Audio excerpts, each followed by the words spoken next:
Muy buenas noches, hermanos, que el Señor les bendiga. Continuamos, como hemos podido ver, con la carta a los Hebreos.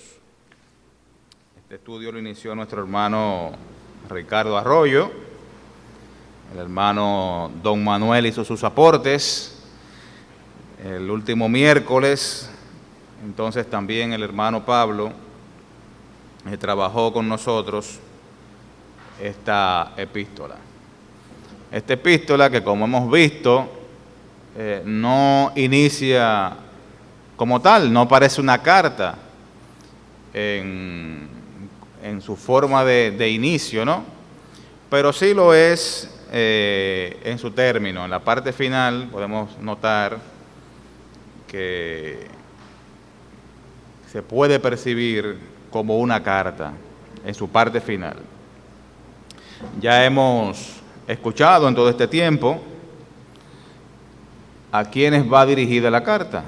Hemos escuchado que la carta está dirigida a judíos, creyentes, judíos creyentes.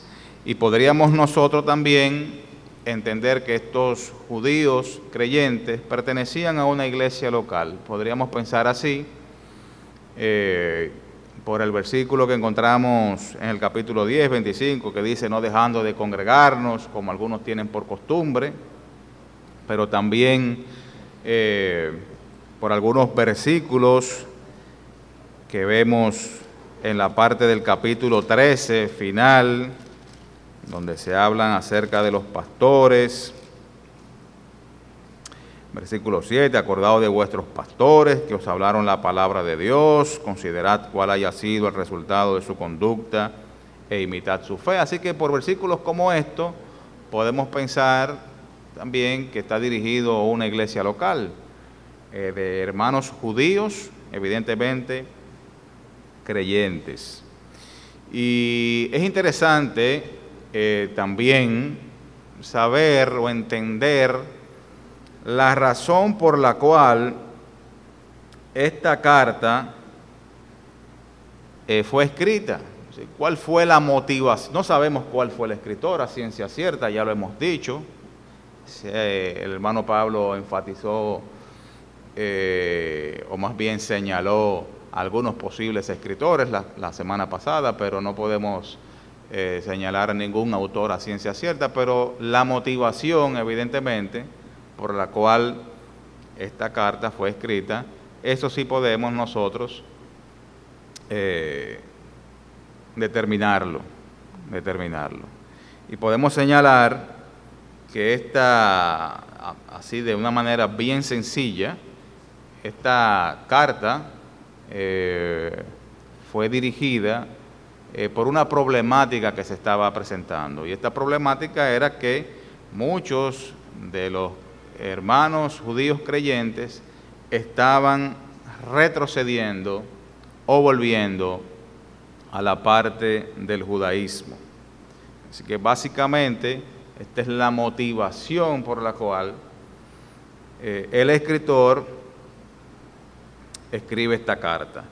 Y esto es importante que lo tengamos presente, porque cualquier cosa que leamos en ella que pudiera parecer o no disociado de lo anterior, se entiende por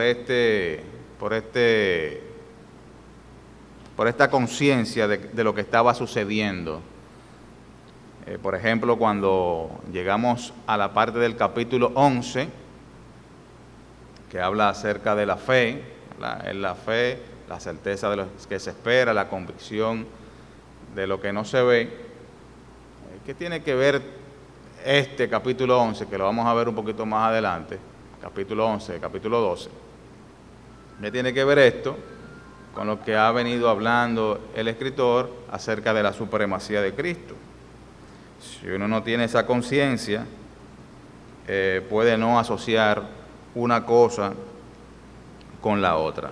Entonces, como les dije, los hermanos de hebreos, judíos, estaban pasando por ciertos tipos de dificultades. Dice, tengo acá un escrito muy interesante que dice: existen momentos en los que preferirías no identificarte con Cristo debido a las presiones sociales y a las percepciones culturales. Entonces es posible que podamos entender más o menos el problema en que estos primeros creyentes judíos estaban enfrentando. Estos creyentes judíos, por causa de Cristo, evidentemente, habían perdido sus familiares, habían perdido sus negocios, su vida antigua la habían perdido la paz, habían perdido la tranquilidad, estaban sufriendo persecuciones, estaban ciertamente estaban pasando por un momento muy difícil estos creyentes por causa de Cristo. Y entonces, estando en esa situación y pasando el tiempo, muchos de ellos estaban desertando, volviendo atrás. Porque ciertamente el ser judío o judaizar no les traía ningún tipo de problemas a ellos. Pero sí, el seguir a Cristo les estaba trayendo problemas. Y es por esto que el hermano Arroyo comenzó leyendo capítulo 3, versículos 12 y 13, donde el autor señala lo siguiente. Dice: mirad, hermanos, que no haya en ninguno de vosotros corazón malo de incredulidad para apartarse del Dios vivo. Se estaban apartando del Dios vivo. Su fe estaba menguando por causa de las tribulaciones. Antes, y esto me resulta bastante interesante, dice: exhortaos los unos a los otros cada día, entre tanto que se dice hoy. Qué interesante, ¿verdad? Donde el escritor está haciendo grandes esfuerzos para animar a los judíos creyentes a perseverar en la fe con todas estas cosas que hemos venido viendo todo este tiempo. Que Jesús es superior a Moisés, superior a los ángeles. Ellos estaban volviendo a esas cosas, ¿verdad? Al antiguo pacto, estaban volviendo a la ley, porque esas cosas ya no le traían problemas, su fe había flaqueado, habían vuelto a eso, y el escritor empieza a plantear la superioridad de Cristo en torno a todos estos temas, y les exhorta y les anima. Pero no solamente él, sino que él dice a los hermanos: antes exhortaos los unos a los otros cada día, entre tanto que se dice hoy. Hoy, en el presente, hoy sí, y mañana también, exhortándonos mutuamente, fortaleciéndonos en la parte de la fe, para que ninguno de vosotros se endurezca por el engaño del pecado. La Nueva Traducción Viviente, con respecto a estos versículos, dice lo siguiente: por lo tanto, los mismos versículos, pero Nueva Traducción Viviente. Por lo tanto, amados hermanos, cuidado, asegúrense de que ninguno de ustedes tenga un corazón maligno e incrédulo que los aleje del Dios vivo.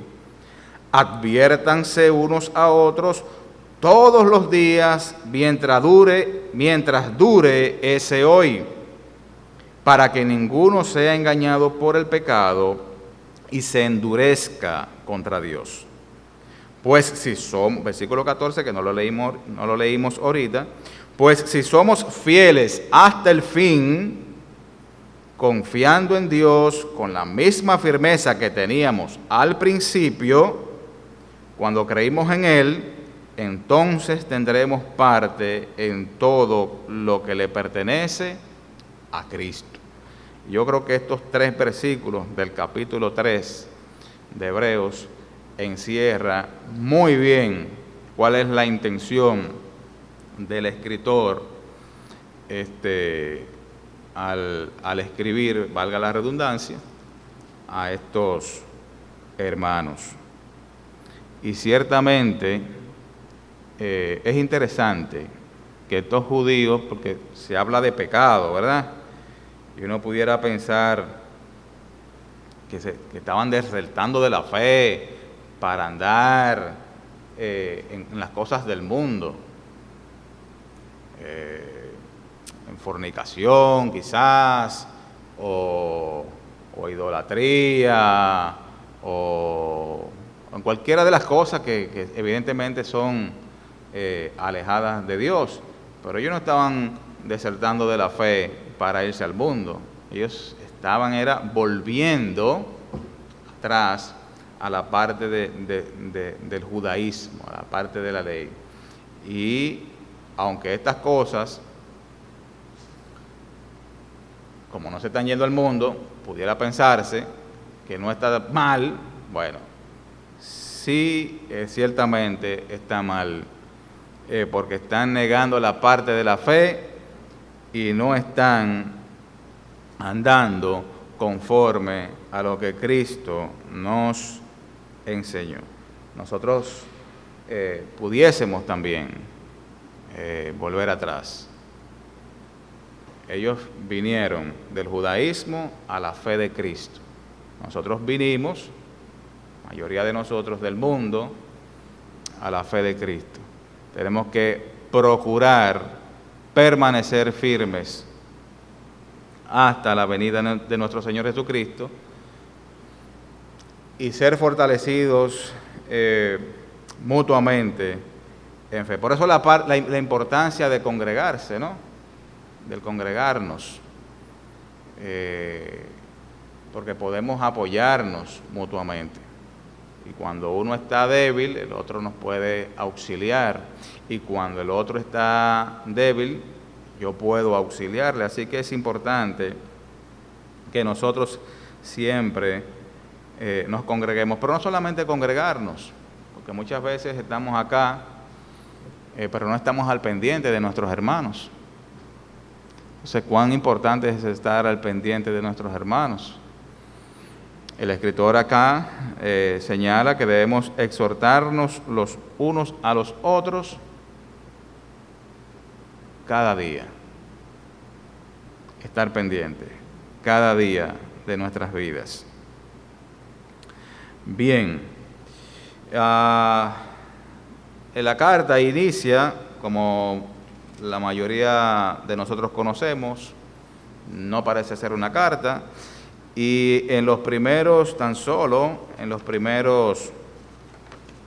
4 versículos dice, lo vamos a leer porque aunque lo conocemos, pero es importante que lo leamos, dice: Dios, habiendo hablado muchas veces y de muchas maneras en otro tiempo a los padres por los profetas, en estos postreros días nos ha hablado por el Hijo, a quien constituyó heredero de todo y por quien asimismo hizo el universo, el cual, siendo el resplandor de su gloria y la imagen misma de su sustancia, y quien sustenta todas las cosas con la palabra de su poder, habiendo efectuado la purificación de nuestros pecados, por medio de sí mismo, se sentó a la diestra de la majestad en las alturas, hecho tanto superior a los ángeles, cuanto heredó más excelente nombre que ellos. En tan solo estos primeros 4 versículos, el escritor señala acerca de Jesucristo las siguientes cosas. Número 1, que es el Hijo de Dios. Número 2, que Jesús es el heredero de todo, por lo cual todo le pertenece. Número 3, es el hacedor del universo, creador de todas las cosas. Número 4, es el resplandor de la gloria de Dios e imagen misma de su sustancia, por tanto, es igual a Dios. Es sustentador, número 5, de todas las cosas y lo hace Él mismo por medio del poder de su palabra, es decir, es todopoderoso. No es sustentador, pero lo hace por el medio del poder de su palabra. Número 6, efectuó la purificación de nuestros pecados por medio de sí mismo. Es nuestro Redentor. Y en última instancia, está sentado a la diestra de la majestad en las alturas, lo cual lo hace cabeza de todas las cosas, exceptuando, obviamente, al Padre. Así que en tan solo esos primeros 4 versículos se dicen todas estas cosas tocante a la persona de nuestro Señor Jesucristo, por la fuerza que le quiere dar el escritor a la importancia de Jesucristo en la vida del creyente, lo cual no lo hace la parte del judaísmo. Y también es interesante que en estos primeros 4 versículos podemos notar cómo hace de alguna manera una comparación entre lo anterior y lo actual. Cuando dice, habiendo en tiempo pasado hablado muchas veces y de muchas maneras a los padres por los profetas, entonces viene a la parte actual, en estos postreros días nos ha hablado por el Hijo, a quien constituyó heredero de todo y por quien asimismo hizo el universo. Así que desde el principio hace esa comparativa de lo anterior con lo actual, del antiguo pacto con la parte del nuevo pacto, con la parte de la ley, con lo que tiene que ver con la gracia y con la fe. Es interesante también que sepamos que en todo el discurso del escritor, en todo lo que va desarrollando, ¿no? El énfasis de la parte de la fe y mucho que se habla de la parte de la incredulidad en cuanto a cuanto los judíos vuelven atrás. Entonces, como ya hemos visto, el Señor en los siguientes capítulos se presenta como superior a los ángeles, superior a Moisés, superior a Josué, superior sacerdote, se puede decir así, según el orden de Melquisedec, superior a los pactos, superior a la ley, etcétera, etcétera, etcétera. Y eso nos lleva a nosotros, entonces, después de haber visto todo esto,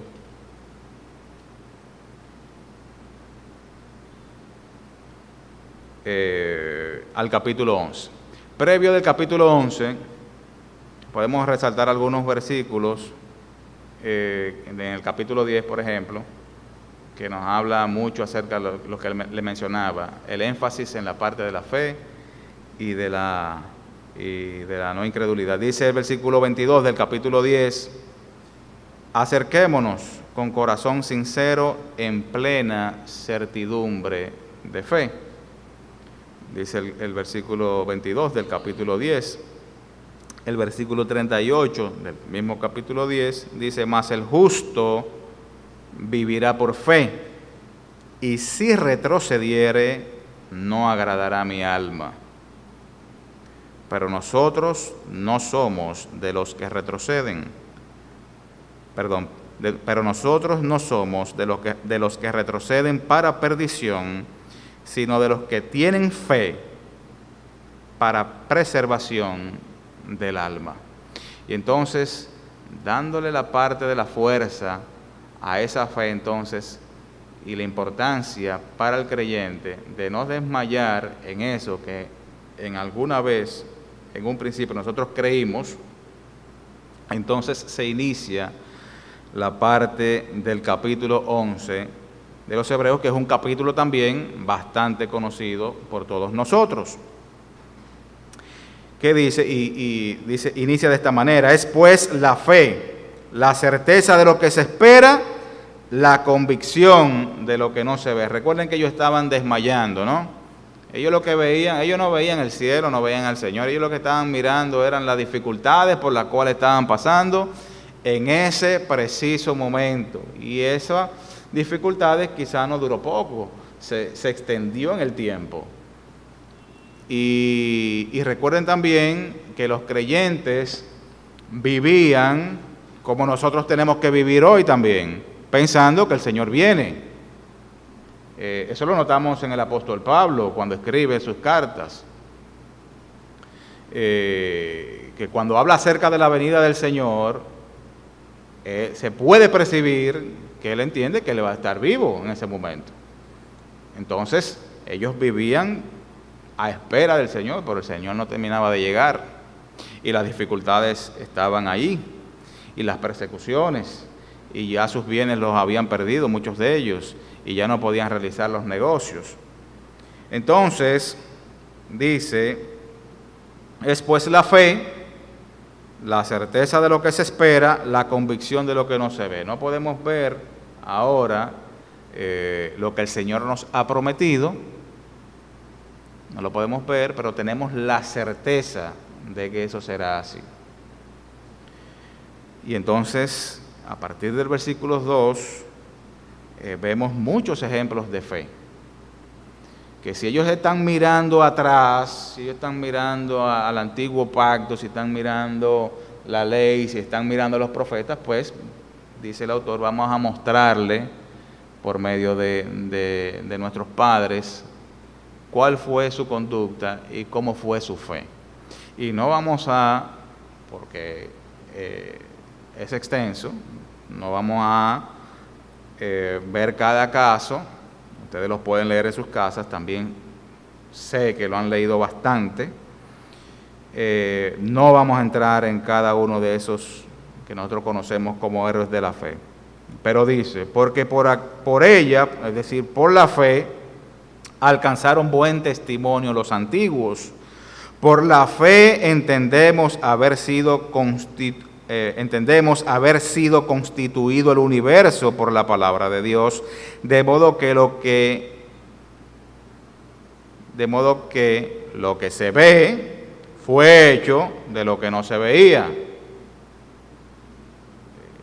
Entonces, cuando entendemos todo esto que hemos venido mencionando, entendemos por qué le está diciendo eso.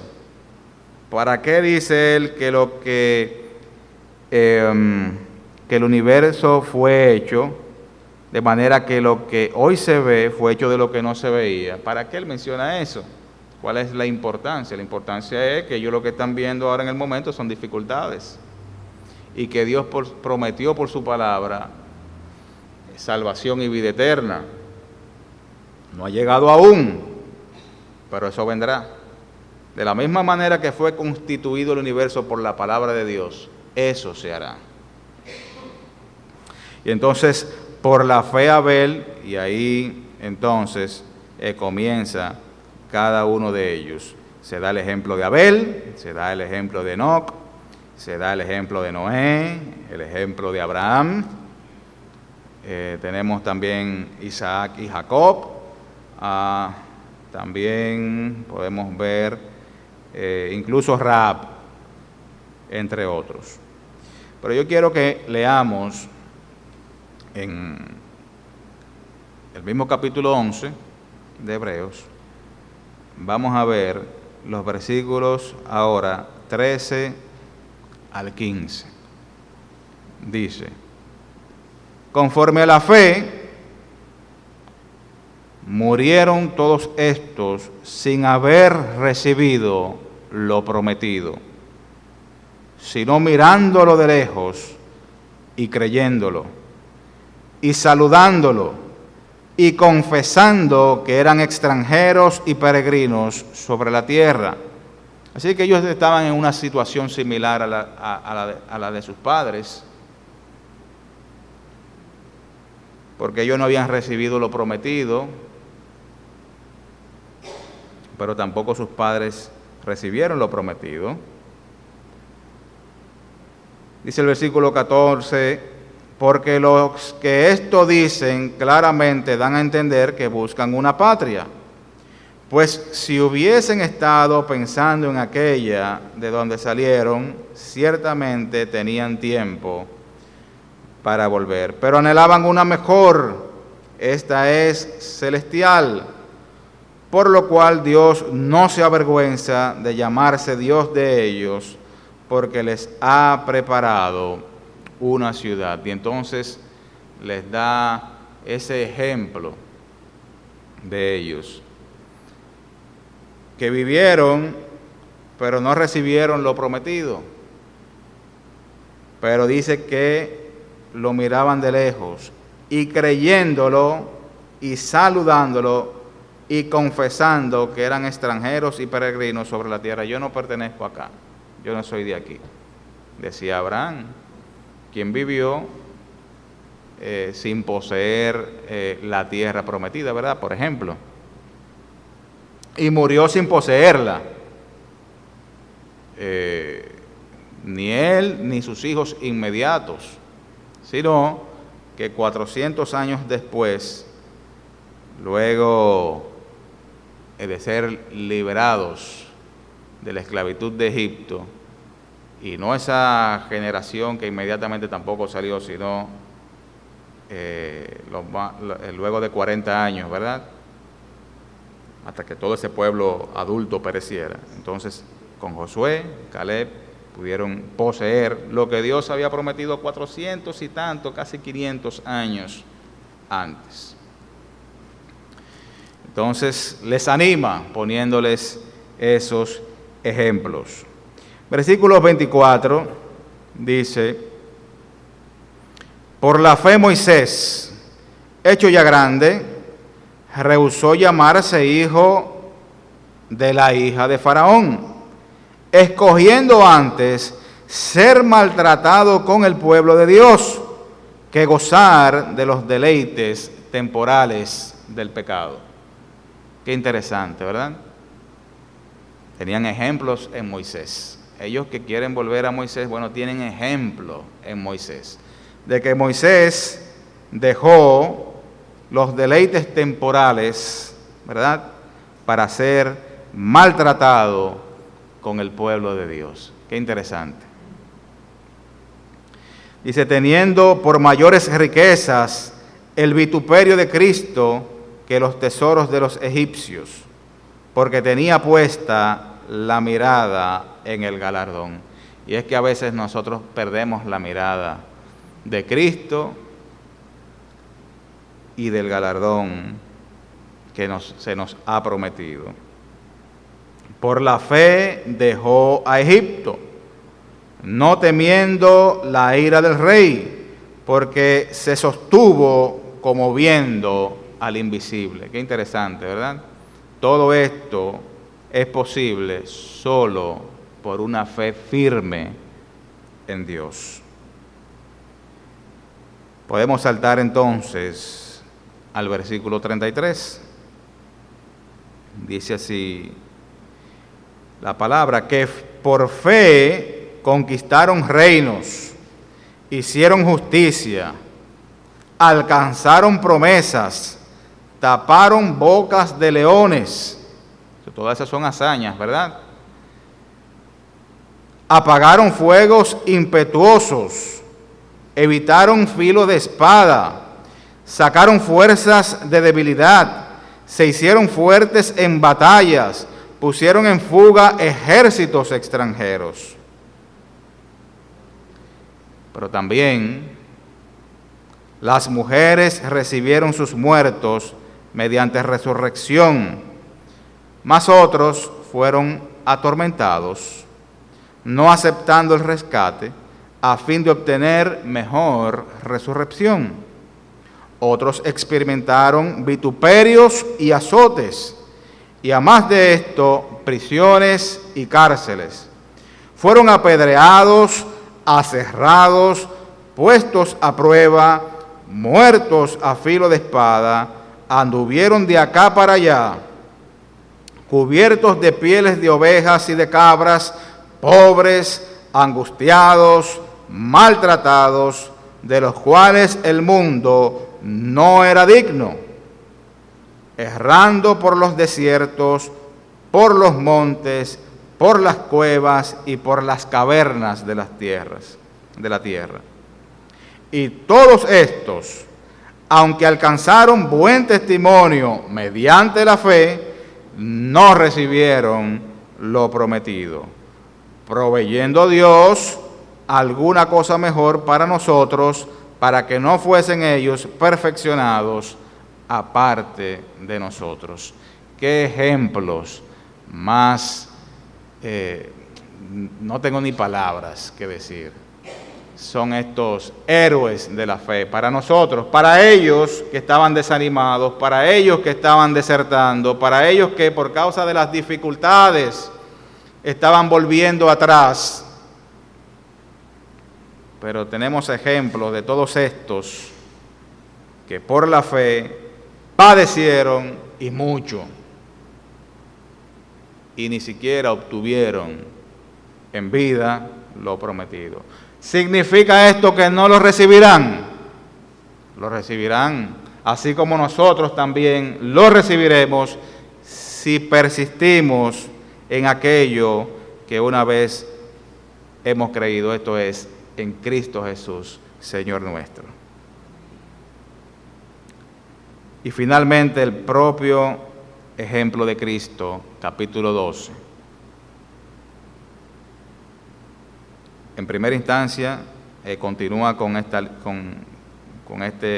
observando este grupo de hombres y mujeres. Dice, por tanto, nosotros también, teniendo en derredor nuestro tan grande nube de testigos, despojémonos de todo peso y del pecado que nos asedia, y corramos con paciencia la carrera que tenemos por delante, puestos los ojos en Jesús, el autor y consumador de la fe, el cual, por el gozo puesto delante de él,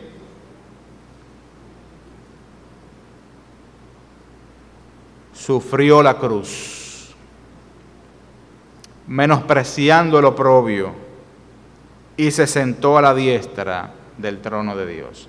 Si nosotros tenemos que padecer por Cristo, Cristo padeció primero por nosotros,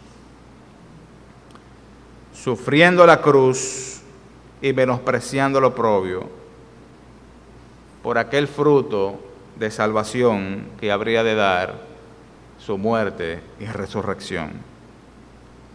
Dice, considerad, versículo 3, considerad a aquel que sufrió tal contradicción de pecado contra sí mismo, para que vuestro ánimo no se canse hasta desmayar, porque aún no habéis resistido hasta la sangre combatiendo contra el pecado. Estamos llamados a resistir hasta la sangre, hasta la muerte. Y habéis ya olvidado la exhortación que como a hijos se os dirige, diciendo, hijo mío, no menosprecies la disciplina. Ya eso podríamos no continuar con esa parte. Podríamos concluir con el pensamiento del versículo 4, que todavía nosotros, ni ellos, pero tampoco nosotros, no hemos resistido hasta la sangre combatiendo contra el pecado.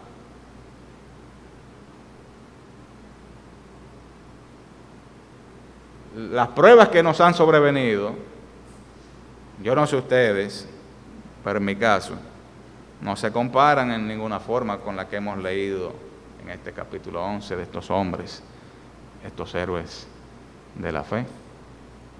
Hombres y mujeres. Cuando digo hombres, bueno, encerramos a la humanidad, ¿verdad? En esa palabra. Sin embargo, retrocedemos. ¿Por cuáles cosas? Por cualquier cosita. Que retrocedemos. Vemos cómo hermanos muy queridos nuestros no están con nosotros.